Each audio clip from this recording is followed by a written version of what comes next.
Welcome to my Research Ed Norwich presentation. I'm Helen Skelton, Head of Science at Beaumont School in St Albans, and I'm going to be talking today about assessment and particularly asking the question, what's the point? And how this applies to when we think about when, what and how we're going to assess. So in talking about this question and the purpose of assessment, I want to look at four different aspects. So first of all, the role of assessment in teaching and learning and why it's so important. Secondly, how my practice has been challenged as I've learned more about the importance of purpose and thinking about that in assessment.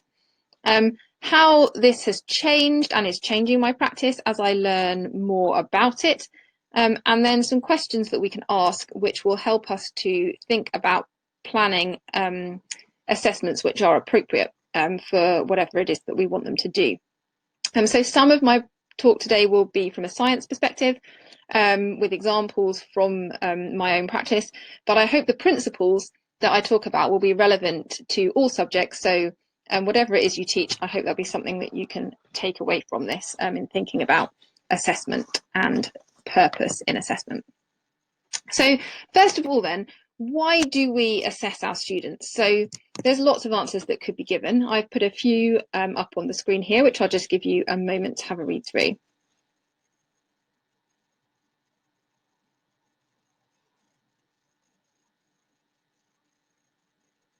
So these are all different examples of why we might assess, and they're all useful in the right lesson, at the right time, in the right context. But they do require different assessments to be designed for these different purposes. And really the key thing this afternoon, which I hope I will illustrate, is that assessment requires thought. It requires a lot of thought, just like curriculum design and thinking about our teaching and pedagogy do. And we can't just design one assessment and expect it to be used for multiple purposes. We need to think about what it is we're trying to get from that assessment. So the first question we really need to ask is, what is it that we're assessing? And how does it kind of fit in to what we do as teachers? So as teachers, we are aiming to move our students from a novice schema, which they enter our classroom with, and that might be different for all our students, but they will come with a certain amount of knowledge. And we want to move them from that novice schema about whatever it is that we're teaching to a more expert schema, where they know more, where their knowledge has increased, where they have become more expert. And to get from novice to expert, our students are moving along this learning continuum, and they're moving along this. And in order to be able to teach them effectively and to develop their knowledge and their understanding as they move along this continuum, we need to know what it is that they know. We need to know where they are. We know that students understand things in the context of what they already know. This is one of Daniel Willingham's cognitive principles, that we really do need to know what our students know in order to be able to effectively teach them the next steps in their learning. And through my engagement over the last few years with cognitive science and how it applies to education and teaching and learning, I've started thinking a lot about lesson planning, about how I deliver my lessons, thinking about knowledge retrieval, building long-term memory, deliberate recapping of prior knowledge, encouraging students to build links with previous learning, all of these things, which I've thought about in terms of my delivery and design of lessons and pedagogy and such like. And then curriculum design, I've given a lot of thought to, or what do we teach, when do we teach it, what's the right sequence to teach it in? But I hadn't really given due consideration to assessment and how assessment fits in with all this, and really needs to be an integral part of our planning, both from a curriculum perspective and a teaching perspective. So questions that I wasn't asking as explicitly as I think I should have been are, how do I know what my students know? How do I therefore know what to recap, what to practice more, whether I'm ready to move on? Have they got the foundations in place? I was really relying quite a lot on my instinct, my experience as a teacher, to know what students were finding hard, what they'd understood, what they hadn't understood. It was kind of almost being left a bit down to serendipity as to whether in a lesson I was picking up on that or not. So the kind of standard assessment regime, I'm going to call this, which I was using, which I think is very common in teaching, is that we'd have the start of a topic, we'd have an end of a topic. And throughout the course of that topic, as we went through this learning continuum, I was encouraging students to learn and to recall and to embed this core information through regular retrieval practice. I was then assessing them at the end of a topic with a end of topic test, usually consisting of GCSE style questions. And sometimes, if it was a particularly large topic, I might have a mid-topic assessment as well with more GCSE style questions. So this was kind of the way I was assessing students. So there were some problems with this. And really the key things which I think were not ideal in this situation is that the end of topic test, the end of topic assessment, I was trying to use it for multiple different things. I was trying to use it to assess knowledge and understanding. I was trying to use it to get data to feed into reporting cycles. I was trying to use it to reveal gaps in student learning. And it wasn't really doing an effective job at any of those things, partly because of the timing. It was too late for revealing gaps and enabling me to really build knowledge effectively. And partly because of the design. I don't think the questions were really designed to do what I wanted them to do. I was using exam style questions from past papers, which had been designed as summative tests to be done at the end of a GCSE course, and I was using them much, much earlier than that, when my students probably weren't ready for and didn't need to have that style of assessment. So I started thinking about this aspect of assessment when doing the assessment lead programme from evidence-based education. And this had got me thinking. And then I had a conversation with a colleague in my department who said to me that she was concerned about a class who had got they'd done a test and they'd got a lot of questions wrong and they seemed to be really struggling with it. And I said to her, don't worry, they always get that wrong. They always struggle with that. And I really felt, as I reflected on this, that I was dismissing the problem, that year after year, students were finding the same thing difficult, getting the same questions wrong. And I wasn't doing anything to address that. I was just putting it down to the fact that this was difficult. Whereas in reality, perhaps I should have been asking questions, well, why are they finding this hard? What prevents them giving the correct answers? Is the test assessing what I need the test to assess? Do we need to deliver the content in a different way? Do we need to assess it in a different way? Something was wrong. There was something wrong either with the teaching, the way we were presenting the information, or with the test. And that was something that needed to be considered, not just dismissed. And then a few weeks later, I was doing this same test with my class. It was a midpoint test in a large chemistry topic on structure, bonding, and properties. And I wanted to use it to identify problems that my students had before I went on to teach the second half of the topic. I'd recently read a blog post by Adam Boxer on reviewing a test and how we can look at a test in detail and use it to identify gaps and misconceptions and to inform our future planning. And I looked at this test kind of with this in mind, and I realised that I couldn't diagnose the problem because the questions were too big. They weren't designed for the purpose that I wanted to use them for. And I'll illustrate this by looking at a particular example. So I was using a summative exam question very early on in the GCSE course that I didn't need students to be able to answer. I needed to know they had a secure grasp of the knowledge, not that they could really answer a full exam question. And I didn't just need to know this at the end of the topic, I needed to know it at various points throughout the topic. So this is the question or an example of a question from this test. And I'll just give you a minute to have a read through it.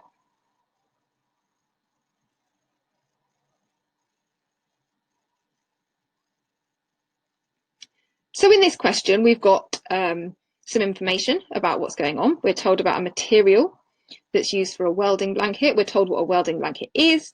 We're told that a welding blanket is made from silicon dioxide and that silicon dioxide doesn't melt when it's hit by sparks or molten metal. So that piece of information is really crucial in this question, and students need to take from that that the silicon dioxide has a high melting point, and that's really important as part of their answer. They then have this last part of the question, which really tells them what it is that the question is asking them to do. And so in order to be successful in answering this question, students needed to be able to identify a structure type, the type of bonding, recognise this idea of high melting point being important, and then be able to explain that in terms of the structure and the bonding. And I found that many of my students were really struggling to do this. And from the answers they'd written, I wasn't able to tell, well, was it the fact that they just don't know the answers, that they don't know the structure type, the bonding type, they can't recognise that? Is it the fact that they don't really understand that the question's asking them for that? Is it that they haven't picked out this key property of the high melting point? Is it that they don't know that these covalent structures have these high melting points? What is it? I couldn't tell whether it was knowledge, whether it was linking ideas, whether it was explanation, whether it was exam technique and picking out information from the question that was the problem in this case. So I thought, well, what can I do? And I decided I would rewrite the question. And I rewrote the question like this. And this question then broke the question down into 4 different parts, which took the students through in a very structured way. And this enabled me then to identify what it was in this question that was causing the problems. Was it the knowledge? Was it the linking? Was it the explanation? Was it the exam technique? And different students, it was slightly different things, but I was able to see that. And then I could plan appropriate next steps to move students on in their learning. And depending on what that issue was, they needed different next steps to move them on. And so this was much, much more useful to me. So I started using questions like this alongside simple retrieval practice in my lessons in order to help diagnose issues as we went along, rather than leaving it till that end of topic exam where it was really too late and not so useful anymore. And these structured questions also had the added benefit they were giving students a lot of guided practice, which helped them. It was building their confidence because they could all access some of the answers, even if they couldn't do it all. And it helped identify pitfalls in a timely way that I was then able to address. And just as a bit of an aside, I also started using multiple choice questions in this context in lessons for diagnostics, as they can be really, really powerful in identifying misconceptions, particularly if the wrong answers are written in such a way as to really pick up on those misconceptions that students might have. And I learned a lot about that, both from the Assessment Lead programme and also from reading Daisy Christodoulou's book, Making Good Progress. So the other great thing about multiple choice questions recently has been their kind of benefit in distance learning, and how they're very easy to set kind of on an online platform for students to have a go at. So I'd thought a lot about how I could make my assessment more suitable for what I wanted it to do, and actually thinking about, well, did I want to do end of topic assessments, or are these assessments throughout my lessons more useful, and what style of questions these should be? And so kind of thinking about all this, I have come up with this idea of this alternative assessment regime. So the black information here is exactly the same as it was before, and what's written in red is where I have added new things in. And so the changes really are that at the start of the topic, rather than just thinking about what I thought students would know, I'm trying to be more deliberate in actually checking what they know before we start a topic. What is that prior knowledge that they're coming with? Then at the end of topic in that assessment, keeping some exam style questions, because I think that's important for practice. It's important that students get used to seeing and reading and thinking about those sorts of questions, but also including some multiple choice questions, some more structured questions, which will enable more students to access these answers to some level, and also give more of a diagnostic potential to this test, if that's something I want to use it for. But the most important thing I think here is these red lines that I have marked on the learning continuum. And this is really where this idea of thinking about the planning and assessment as a whole comes in, because I started to think a lot more carefully about where it was within a topic that I needed to be assessing certain key ideas. So at these points, I would be thinking about, well, what is it that I need students to know before I can move on to the next point? And I would try and plan some sort of small assessment within a lesson that would enable me to assess that appropriately so that I would have the information I needed before moving on. And you'll see I haven't spaced those out evenly along the learning continuum, because this isn't something that we should be just putting in kind of randomly every 2 weeks as saying, right, today is our day for checking up on knowledge. It needs to come at an appropriate point in the planning. So at a point where there is something that our students really need to know before we can move on to the next part of the learning. And so they need to be thought about and planned as part of that curriculum planning, as part of that topic planning. And I hope that as I go forward and use this more, that this assessment regime will yield much more useful information for me as a teacher, and will enable me to be a better teacher for my students in terms of being able to know what they know and move forward with their learning appropriately. And I think there are some bigger questions also to be asked here about kind of the whole assessment structure. Would I test every topic? Would my topic tests include questions from other topics? I think they probably would, for that idea of regular retrieval and review of content. Would it be better to have fewer, bigger tests and then lots of small in-class formative assessments? Maybe. These are big questions which I don't have time to answer here. But there's just so much to think about with assessment and considering what's most appropriate for whatever it is we're trying to do at that time. And I think the key thing is that we want appropriate assessment as an appropriate time for a specific purpose in order to maximise what we're going to get out of that assessment. So having kind of talked through these examples, talked through my thought process where I've been in thinking about this, what are the problems that I see? What are the summary of the problems that I see? So there's various problems that I've kind of highlighted in the examples that I've given. So first of all, using summative tasks for formative assessment. In using lots of exam questions, which are very easy to get hold of, past paper questions, we can pull them off past papers very easily, throw them together in a paper, create a test very quickly, but it's not necessarily going to be very effective in giving us the information that we really want from it. So we need to think carefully about that, if that's really what we want to be doing. More than one purpose to an assessment. I was trying to use assessments to get lots of different information for different purposes, and it wasn't really yielding the information I needed for any of them. We really need to think about one purpose when we plan an assessment. And then I think in my own practice, I had a lack of really useful, well thought through formative assessment within my lessons. And I think that's so important that we do think about that, because we can't wait till the end of a topic before we actively assess understanding. That needs to be happening all the way through and to be thought about and carefully planned. And so all this together was leading to poor, unhelpful feedback, which meant that I couldn't move my students forward as well and as effectively as I would like to, because I wasn't getting the information I needed from the tests I was doing, because I hadn't thought about them enough and I hadn't asked this question: what am I trying to achieve? What's the point? Why am I doing this? So the assessment really wasn't fit for purpose. So what questions then can we ask ourselves to make our assessments better? And I think there are some quite straightforward questions which we're probably asking anyway, but maybe not with a link to assessment. And I think a key one is, what knowledge do our students need and when? And this is it's a curriculum design question, it's a planning question, but it's also so crucial in assessment, because if we know what knowledge our students need to know when, we then need to be thinking about, well, how are we going to assess that? When will we assess that? And we need to be building this into our topic planning, our lesson planning, our whole curriculum planning. And then what's the purpose of any assessment we do choose to do? What information do we want to get from it? Whether it's a big assessment, a small assessment, we really need to know what we want to get from that assessment before we plan it, before we put it together and make use of it. What style of assessment will deliver that most effectively for us? And if this is one of our aims, will that assessment be useful to us in our future planning? So really, is the assessment appropriate? Are we doing it at the right time?